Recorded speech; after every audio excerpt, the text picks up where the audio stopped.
तो लगातार पल पल की अपडेट आप तक पहुंचा रहे हैं। मरुधरा के इस महासंग्राम में कहां कितनी प्रतिशत वोटिंग हुई और अभी भी अंतिम 26 मिनट बाकी हैं। आप अभी भी अपने वोट का इस्तेमाल कर सकते हैं अगर आपने अभी तक नहीं किया है तो। वहीं आपको बता दें कि जयपुर में लोकतंत्र के महापर्व में लोग बढ़ चढ़कर अपनी भागीदारी निभा रहे हैं, भागीदारी अदा कर रहे हैं, पहुंच रहे हैं वो पोलिंग बूथ्स पर और यहां पर जाकर मतदान जो अंतिम 26-25 मिनट हैं उसमें भी उस मतदान प्रक्रिया को पूरी करने की कोशिश की जा रही है, क्योंकि अब जिम्मेदारी आपके कंधों पर है। अगले आने वाले 5 साल किसके झोली में जाएंगे ये आप तय करेंगे। लोकतंत्र के महापर्व में लोग बढ़ चढ़कर भागीदारी निभा रहे हैं और इस बीच स्काउट गाइड्स के जो कैडेट्स हैं वो भी अपनी जिम्मेदारी निभाते नजर आ रहे हैं। लगातार डटे हुए वरिष्ठ नागरिकों और विशेष योग्यजनों की वो हर संभव जो मदद हो सकती है कर रहे हैं और उन्हें बूथ पर ले जाकर मतदान करवा रहे हैं। और देखिए अंतिम 24 मिनट बाकी हैं, जल्दी कीजिए। अगर आपको गाड़ी से पोलिंग बूथ तक जाना है तो गाड़ी तो आराम से चलाइएगा, लेकिन गाड़ी तक तो जल्दी पहुंचिए ताकि 5 बजे के पहले आप कतारों में लग जाएं।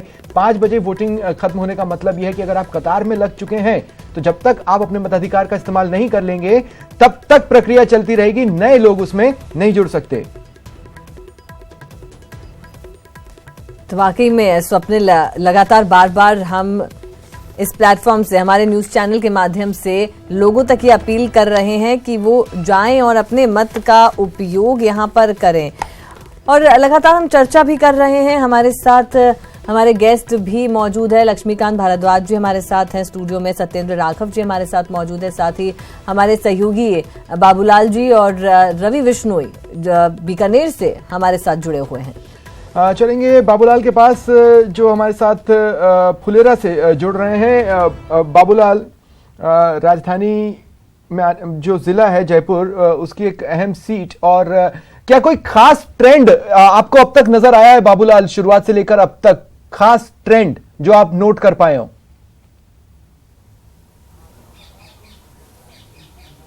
स्वप्निल, पिछली मर्तबा 75% टर्न आउट था और इस बार अगर ये कम रहता तो हो सकता है कुछ आश्चर्यजनक नतीजे आपको देखने को मिल जाएं।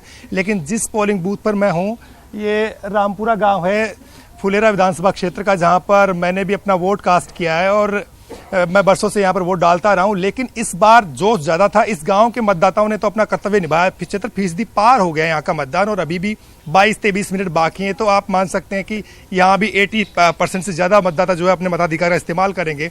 लेकिन ओवरऑल सिनेरियो अगर पिछली बार की तुलना में 75% से कम रहता है तो फिर किसी न किसी पार्टी को एज है, किसी न किसी पार्टी पक्ष में जो चिंताएं थी शायद वो कम हो सकती हैं। बहुत सारी चीजें हैं, लेकिन मतदाता किसके पक्ष में फैसला सुनाएंगे देखने वाली बात होगी। लेकिन यहाँ के जो वोटर हैं उनसे पूछते हैं, आप लोगों ने आज जब वोट किया तो क्या सोच के मतदान किया? हमने ये सोच के किया कि किसान परेशान है, खरीद पर फसल नहीं खरीदी जा रही है और बेरोजगारी हो रही है, युवाओं को रोजगार नहीं मिल रहा है। इसको ध्यान में रखते हुए हमने वो मतदान किया है। नई सरकार जब आप चुनेंगे तो आपको लगता है वो आपके जो आपकी परेशानी है वो कम करेगी? और हमारे को विश्वास तो है ही, आने वाली सरकार भी विश्वास है वो किसानों की परेशानी कम करेगी। तो किसान बहुल इलाका है, यहाँ पानी की बेहद कमी है, नीचे पानी नहीं है और पाताल में भी जो है जाने तक पानी नहीं मिलता किसानों को। लगता क्या है, क्या क्या मुद्दे हैं आप लोगों के, जो इश्यूज हैं जो एक कॉमन वोटर के दिलो दिमाग में चलते हैं? यहाँ रोजगार की समस्या है, पानी सूख गया है, खेती कम हो गई है और रोजगार चाहिए। और किसान जो है, जो बरसात की फसल होती है उसका भी MSP में खरीद नहीं होती है सही। तो हमारे दिमाग में ये है कि आने वाली सरकार जो है किसान को संपूर्ण कर्ज माफी देगी और किसान का जो अनाज उत्पादन है उसको MSP पर खरीदेगी। यानी कि जो न्यूनतम समर्थन मूल्य है उस पर खरीद नहीं हो पा रही, प्रोक्योरमेंट नहीं हो पा रहा है। किसानों के मन में एक बात ये जो है घर कर रही है जब वो वोट डालने जा रहे हैं, तो वो ये जानना चाहते हैं। बाबूलाल, एक बात मैं जोड़ना चाहूंगा कि फुलेरा की इंडिपेंडेंट जो लिटरेसी रेट है वो प्रदेश के और देश के एवरेज से ज्यादा है, जिसका मतलब यह है कि फुलेरा में जागरूकता तो कूट कूट कर है, इसमें कोई शक नहीं है। इसके बावजूद भी तमाम प्रयासों के बाद लोग इतना मोटिवेट नहीं हो पाए, अगर आप बता रहे हैं कि वोटिंग परसेंटेज कम रहता है तो?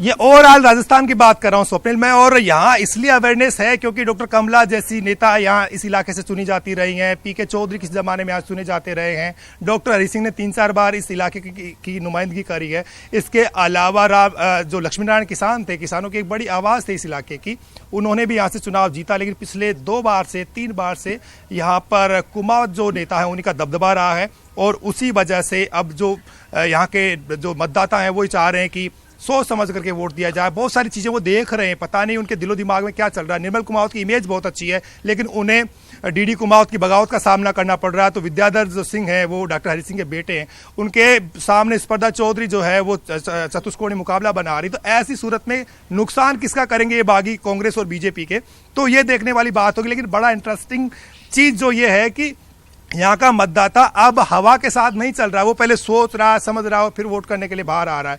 तो चीजें बदल रही हैं। वाकई में बाबूलाल जी कहा जा सकता है कि बागी जो हैं कहीं हर पार्टी के लिए सिरदर्द तो जरूर बने हुए हैं। चाहे आप बात फुलेरा की हम कर लें या फिर हम बीकानेर का रुख अगर करें, तो बीकानेर में भी कुछ इस तरह की ही बयार बह रही है। बागियों ने जरूर सिरदर्दी पैदा कर दी है। बीकानेर जो कि रवि जाना जाता है रसगुल्लों की मिठास के लिए और अपने नमकीन स्वाद के लिए, तो ऐसे में यहाँ की जनता जो है क्या तय करती है क्या नहीं, ये 11 तारीख को पता चलेगा। लेकिन किस तरह का रुझान, किस तरह की जागरूकता वहां पर देखने को मिली।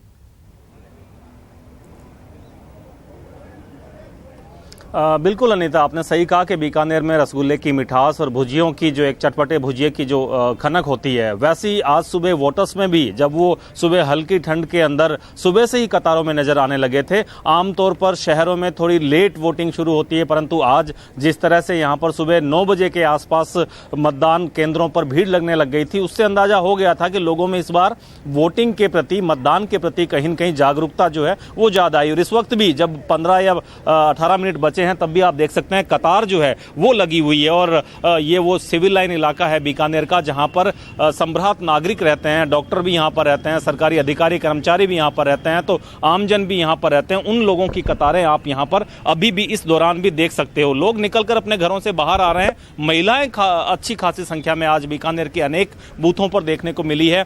युवा जो है उनकी भागीदारी कहीं न कहीं लोकतंत्र के इस पर्व में आज देखी जा सकती है। और चारों तरफ से वोटिंग परसेंटेज जो है वो बढ़ने के समाचार आ रहे हैं। अनीता, 1 बजे तक 45% के आसपास 7 विधानसभा है बीकानेर में, उन सबका आंकड़ा 45% के आसपास पहुंच गया था, जो अपने आप में ये कहता है कि वोटिंग के प्रति आज जागरूकता देखी गई है। जैसा कि बाबूलाल जी मेरे सहयोगी बता रहे थे कि मुद्दे जो हैं कहीं न कहीं लोगों के जेहन में हैं। इस बार वोट किसी लहर या हवा को देखकर नहीं दिया जा रहा है, वोट सोच समझ कर दिया जा रहा है। ये आने वाला वक्त जो है 11 तारीख वो भी बताएगा। रही बात बागियों की अनीता, जैसा कि आपने शुरुआत की, तो बीकानेर जिले को अगर छोड़ दिया जाए तो श्रीगंगानगर में बागी जो है जी रवि यहाँ पर हमारे साथ गेस्ट भी मौजूद हैं। जब आपने ये सवाल उठाया है मुद्दों वाला, तो एक बार उनका भी रुख कर लेते हैं।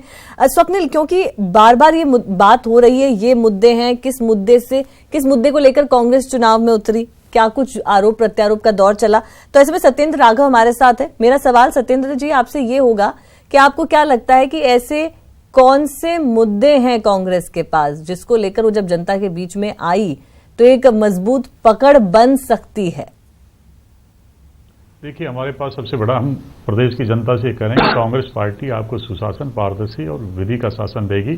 15 मिनट रहे, मैं आपके माध्यम से अपील करना चाहूंगा कि इस महासमर में, लोकतंत्र के महासमर में शामिल हो जाइए। आपका एक वोट बदलाव के लिए काफी है, इस प्रदेश की खुशहाली के लिए काफी है। आप घर से निकलिए, आपका एक वोट राजस्थान को बदलेगा, राजस्थान की उन्नति करेगा।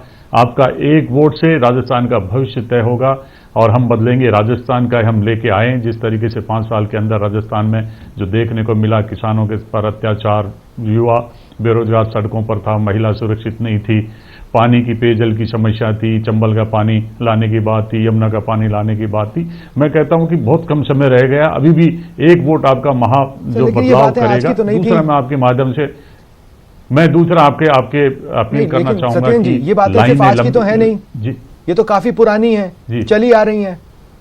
तो आप ये कहिए ना, हम नाकाम रहे, हम उसको इस बार साबित करके दिखाएंगे। आप ये क्यों नहीं कहते हैं? ज्यादा भरोसा होगा लोगों को। नहीं, कहीं हम नाकाम नहीं रहे। हम जो 2013 में छोड़ के गए थे राजस्थान को, खुशहाल राजस्थान को, उस राजस्थान पर 3 लाख करोड़ रुपए का कर्जा भारतीय जनता पार्टी छोड़कर जा रही है राजस्थान में। हम राजस्थान के किसानों को संपन्न बनाएंगे, कर्जा ये तो माफ एक करेंगे, विशेष साइकिल है युवाओं को अनिता, मैं आपको रोजगार बताना देंगे। चाहता हूँ कि और जब ये भी कोई 15-20 सरकार आती है वो ये मिनट का जरूर मैं कहती है कि एक हमें कहना चाहूंगा। सरकारी खजाने को बुरी गत में ये पहुंचा कर दिया बात गया है। बीजेपी ने भी लगातार कही बहुत है। कही और लंबे समय तक कही है। अब इस बार भी किनाया किया है प्रचार के दौरान। लक्ष्मीकांत जी, मेरा सवाल अब आपसे है, आपने देखिए, अपने एक बात और वादों कहना में चाहूंगा। बेरोजगारी भत्ते की बात की है, जिसका मतलब आप ये स्वीकार तो करते हैं कि बेरोजगारी है, तो फिर वो प्रदेश में मुद्दा क्यों नहीं है? आयोग से भी अपील करें कि वोट डालें। देखिए ये बात बिल्कुल साफ है कि राजस्थान में भारतीय जनता पार्टी की सरकार 2013 में बनी थी। हमने 2.5 लाख से ज्यादा सरकारी नौकरियां दी, बहुत सारे लोगों को 15 लाख से ज्यादा लोगों को स्किल इंडिया में ट्रेन करके काम पे लगाया। हमने मुद्रा योजना के माध्यम से लोगों को रोजगार देने का आप काम मेरा किया। सवाल नहीं समझे क्या लेकिन जब लक्ष्मीकांत वोट जी वो बोल रहे थे इसलिए मैं सुन नहीं पाया। अच्छा लक्ष्मीकांत जी, सवाल बेहद सिंपल है। जब आप अपने चुनावी घोषणा पत्र में बेरोजगारी भत्ते को शामिल करते हैं, इसका मतलब यह है कि आप ये स्वीकार कर रहे हैं बेरोजगारी तो है ना, वो मुद्दा क्यों नहीं होगा प्रदेश में? ये नहीं आप उसको अलग तरीके से ले रहे हैं। अगर आप हर वर्ष के ऊपर जाएंगे तो हर वर्ष हमारे नौजवान तैयार होते हैं जो कि अपने कॉलेज स्कूल से निकलते हैं, अपनी मास्टर्स की डिग्री करके निकलते हैं, अपने प्रोफेशनल कोर्स को करके निकलते हैं, वो एक नए रोजगार के सृजन के लिए आते हैं। तो उनके लिए नौकरी की व्यवस्था करना, उनके लिए काम की व्यवस्था करना ही सरकार का काम है। और इसलिए सरकार हर वर्ष अपना प्रयास करती है कि वो अपने अधिक से अधिक युवाओं को रोजगार में लगा सके। लेकिन देखिए बेरोजगारी भत्ता देंगे, क्या ऐसा है क्या? राघव जी ने एक अपील की है, इसलिए मैं भी आपको एक अपील करना चाहता हूं आपके माध्यम से। अपील यह है कि आप राजस्थान को और राजस्थान की जनता कैसा देखना चाहती है। 2013 तक कांग्रेस पार्टी की सरकार थी, 3 कैबिनेट मंत्री महिलाओं के ऊपर अत्याचार के मामले में जेल की सजा काट रहे थे। पूरे देश में राजस्थान के नाम पर थू-थू हो रही थी। राजस्थान को क्या आप इस तरह का देखना चाहते हैं? राजस्थान में यह स्थिति थी कि राजस्थान का जो मुख्य पुलिस का कंट्रोल रूम है जयपुर में, उसके गेट के ऊपर सिर काट कर एक आदमी का रख के चले गए थे। ये भी नहीं पता कर पाए कि ये सिर किसका, अपराधी पकड़ना बहुत दूर की बात। तो राजस्थान में क्या इस तरह के लोग करना चाहते हैं? किस तरफ ले जा रहे हैं आप? ये किस तरफ ले जा रहे हैं? ये देखिए, कोई भी ठोस इशू पर बात होती है, आपने जाने कहा गिनाने लगते हैं। स्वप्निल, यही बात, ये जो आपने बात कही कि बेरोजगारी तो बहुत बड़ा मुद्दा है, क्योंकि जब आप सियासी सफर पर निकले तो जब नौजवानों से आप रूबरू हुए, ये बात आपने भी अपने कार्यक्रम में रखी कि नौजवानों का ये कहना है कि हमें बेरोजगारी भत्ता नहीं चाहिए, आप हमारे लिए नौकरियों का सृजन करें, रोजगार का सृजन करें। तो ये तो सबसे बड़ी रिस्पॉन्सिबिलिटी है।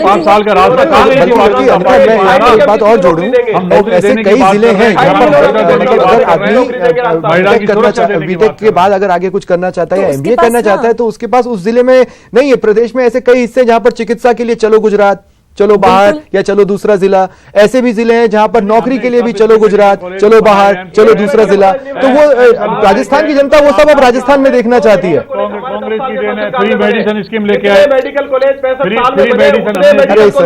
आज जोधपुर, अलवर, ये बीकानेर, लेकिन अनिता 13 मिनट बचे, 13 मिनट बचे हैं और इस 13 मिनट में हम एक बार फिर यहाँ पर लोगों से अपील करना चाहेंगे, जैसा कि लक्ष्मीकांत जी भी कर रहे थे और सत्येंद्र जी भी कर रहे थे। उनका यहां तक तो कहना सही है कि आप अपने मताधिकार का बढ़ चढ़कर इस्तेमाल करें। 13 मिनट अभी आपके पास बाकी हैं। इन 13 मिनटों में अगर आप पोलिंग बूथ पर जाकर कतार में लग चुके हैं तो यह तय है कि जब तक आप अपने मताधिकार का इस्तेमाल नहीं कर लेंगे तब तक तो प्रक्रिया चलती रहेगी। 5 बजे वोटिंग खत्म होने का मतलब यह है कि 5 बजे के बाद आप कतार में नहीं लग सकते। इसलिए मैं अपील कर रहा हूं कि जल्द से जल्द पोलिंग बूथ पर पहुंचे और कतारों में लग जाएं। बिल्कुल, इस महापर्व में आपकी जो भागीदारी है वो कितनी महत्वपूर्ण है, इसे आपको समझना होगा और ये आप ही की जिम्मेदारी बनेगी, क्योंकि आने वाली जो सरकार है उसका दारोमदार आपके हाथों में है। आप जिसको चाहेंगे उसे यहाँ का सिरमौर बनाएंगे। तो इसलिए निकलिए अपने घरों से, अगर अभी भी आपने मतदान नहीं करा है, इस प्रक्रिया को पूरा करिए। और विश्वास मानिए, बाबूलाल और रवि बिश्नोई लगातार हमारे साथ मौजूद हैं, दोनों ही पोलिंग बूथ्स पर खड़े हैं और वो आपको ये बताएंगे कि इस वक्त भी वहां पर कतारें लगी हुई हैं। ऐसा नहीं है कि दिन ढल रहा है तो चलिए अब हम भी लौट जाएं, ऐसा नहीं है। लोग वहां पर मुस्तैदी से डटे हुए हैं। रवि बिश्नोई हमारे सहयोगी हमारे साथ जुड़े हुए हैं। रवि, आप जो तस्वीरें दिखा रहे थे उसमें अच्छी खासी कतार लगी हुई थी। अभी कुछ देर के लिए हमने आपसे बातचीत नहीं की, इतनी देर में उस कतार में और भी लोग आकर लगे होंगे।